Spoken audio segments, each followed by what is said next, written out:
kupitia The Storm Kimbunga cha Lasiri. Wewe ni Jembe anatuambia namna ambavyo of course the idea ilikuwa na ilipatikana hadi kumpata kwa kuitwa Kimbunga wakatengeneza mdundo na vitu kama hizo.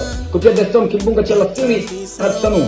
Ilitokea kwanza idea na Jari baada ya kusikiza mdundo ambao nilikuwa nao mwanzo. Katika kusikiza ule mdundo nikaamua kuandika hisia za kimapenzi, kwa sababu ndo muziki wa sasa hivi ambao unaelekea huko, mtu dedicate katika sehemu ya mpenzi wako. Na maana niliamua kuandika feelings za Jari, kwamba kumaanisha kwamba unamjali mpenzi wako katika aina tofauti ambazo zilizokuwa nazielezea ndani katika ngoma hili.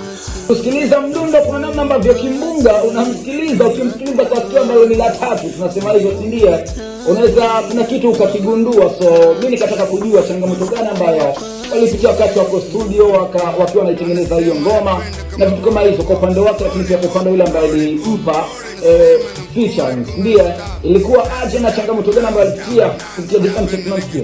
Changamoto nilizopitia kuhusu ngoma hii Jari, labda ni pale tulipokuwa nimeingiza verse yangu pamoja na chorus. Brother Kimbunga aliingia, alikuwa kidogo steam, nikajua labda mzigo utaharibika, lakini alifanya fresh na akapita kwa uzoefu wake, ikawa haina tatizo lolote.